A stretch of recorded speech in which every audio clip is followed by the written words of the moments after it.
দিনটা ছিল শনিবার 13ই এপ্রিল 2024, যেখান থেকে আজকের ভ্লগটা শুরু। আজকের গল্প দ্য পুয়ার ম্যানস ওয়েলথ, দরিদ্র ধনীর ধন। স্বাধীনতার অনেক বছর আগে উত্তরপ্রদেশের একটা গ্রামে দুই বন্ধু ছিল, রামচাঁদ ও প্রেমচাঁদ। রামচাঁদ একজন দরিদ্র কৃষক আর প্রেমচাঁদ ছিল জমিদার। রামচাঁদ খুব চিন্তিত এবং সুখী লোক ছিল। রাত্রে বাড়ির দরজা এবং জানলা বন্ধ করা নিয়ে তার কোনো দুর্ভাবনা ছিল না। সে রাতে শান্তিতে ঘুমাতো, যেমনটা আমরা সবাই পছন্দ করি।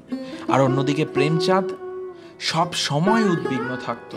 সাবধানতার জন্য রাতে বাড়ির দরজা এবং জানলা বন্ধ করেছে কিনা এই বিষয়ে বড্ড উদ্গ্রীব থাকতো সে। তবু ভালো করে ঘুমোতে পারতো না কোনোভাবেই।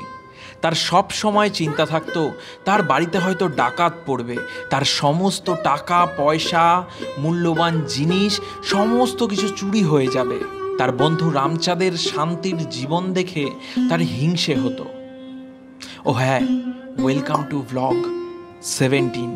আজকের গল্পটা আমাদের জীবনের সাথে ওতপ্রোতভাবে জড়িত, তাই আজকের গল্পটা শেষ অবধি শুনো, কেউ মিস করো না কিন্তু। গল্পে আবার ফিরছি, তার আগে ভ্লগটা একটু কন্টিনিউ করা যাক।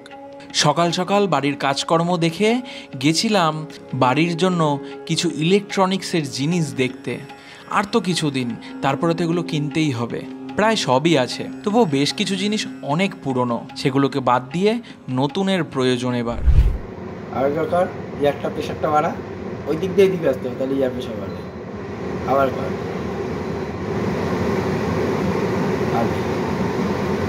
একদিন প্রেমচাঁদ ডাকলো রামচাঁদকে এবং তাকে একটা সোনা গয়না এবং প্রচুর টাকা ভর্তি বাক্স দিয়ে বলল, দেখো প্রিয় বন্ধু, ভগবানের আশীর্বাদে আমার প্রচুর ধন আছে।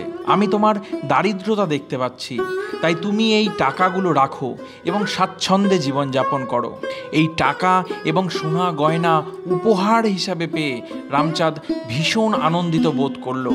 তার জীবনে হঠাৎ করে যেন উৎসব নেমে এলো এবং সারাটা দিন সে প্রচণ্ড খুশিতেই কাটালো। ও হ্যাঁ, এই দেখো, 13ই এপ্রিল থেকে আমার ভ্লগ 14 তারিখে শিফট হয়ে গেছে। আসলে গতকাল ওই ইলেকট্রনিক্সের দোকানে অনেকটা সময় চলে গেছে এবং ফিরে এসে আমাকে অফিসের অনেকটা কাজের চাপ সামলাতে হয়েছে, যার জন্য আমি আর ভ্লগ করতে পারিনি। বাংলা নববর্ষের শুভেচ্ছা সবাইকে। সবাই নতুন বছরটা খুব ভালো করে কাটাও, আনন্দে কাটাও। দেখো, আমাদের সানডে হলিডে বলে কিছু হয় না। তো আজকেও দুটো অ্যালবাম এসছে, একটা চেক করা হয়েছে, একটা চেক করা হয়নি। এই একটাকে চেক করে আবার এটাকে ডেলিভারি করতে হবে আজকেই। ইউটিউব ফেসবুকে খুব ফেমাস আমেরিকান দাদার বিরিয়ানির বিয়েতে আমরা কাজ করেছিলাম। বিয়ের সময় ওরা কিছু ফটো নিয়েছিল ফেসবুক বা ইনস্টাগ্রামে পোস্ট করবে বলে, কিন্তু যে ফটো দিয়ে অ্যালবাম হবে, র ফটো, সেই ফটো ওরা এখনো নেয়নি। এবার দেখছি এত দেরি হয়ে গেছে, এরপরে আর দেরি করলে এরপর ডিজাইন হবে কবে, প্রিন্ট হবে কবে, অনেকটা সময় চলে যাবে। আমি ঠিক করলাম আমার কাছে একটা হার্ড ডিস্ক রয়েছে, এই হার্ড ডিস্কটায় করে আজকে ওদের র ফটোগুলো দিয়েও আসি, প্লাস বাংলা নববর্ষ উইশও করে আসি। চলো যেতে যেতে গল্পটা আবার কন্টিনিউ করছি। ওই দিন রামচাঁদ খুব আনন্দিত ছিল, তার জীবনে যেন অন্যরকম একটা আনন্দ ফিরে এসেছিল। কিন্তু যখন রাত হলো, রামচাঁদ যখন ঘুমোতে গেল, সে আর ঘুমোতে পারল না। সে দরজা জানলা সব বন্ধ করে দিল, তবুও ঘুমোতে পারল না। সারাটা রাত সে ওই ধন দৌলতের দিকে তাকিয়ে রইল যা প্রেমচাঁদ তাকে দিয়েছিল। সারা রাত যেন অস্থিরতায় কাটছে তার। ওই দেখো, আমেরিকান দাদা বিরিয়ানির দোকানে এসেছি দাদাকে হার্ড ডিস্কটা দিতে। আর আজকে রবিবারের বাজারে দাদা ভীষণ ব্যস্ত, 2 মিনিট দাঁড়িয়ে কথাও বলা গেল না। কি আর করা যাবে। এটা হলো সুমনদার নতুন স্টুডিও। সুমনদা শুধু টিপটাপে করে, দেখায় না যে বানাচ্ছে, বলছে কবে হবে কবে হবে।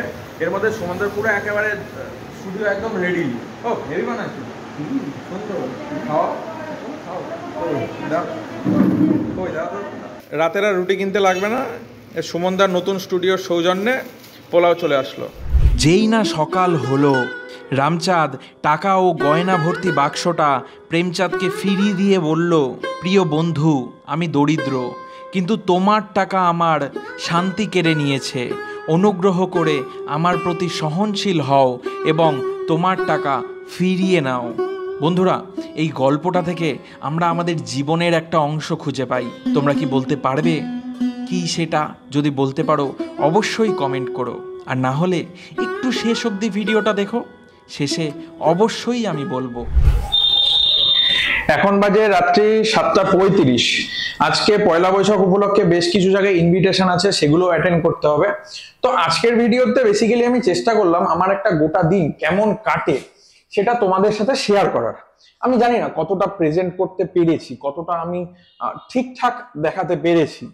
তোমরা কমেন্টের মাধ্যমে অবশ্যই ফিডব্যাকটা দিও যে আজকের ভিডিও তোমাদের কেমন লেগেছে। কেউ যদি আমার পার্সোনাল ফেসবুকে কানেক্টেড থাকতে চাও তো লিংক ইন দ্য ডেসক্রিপশন। আজকের গল্পটা থেকে আমরা শিখলাম অর্থই সব কিছু এনে দিতে পারে না, আমাদের যতটা আছে তাতে সন্তুষ্ট থাকতে শেখা প্রয়োজন, এবং এর ফলে আমরা সর্বদাই আনন্দে থাকতে পারবো। আজকের ভিডিও এখানেই শেষ করছি। সবাই ভালো থেকো, সুস্থ থেকো, খুব ভালো করে নতুন বছর কাটিও। দেখা হচ্ছে ব্লগ 18-এ।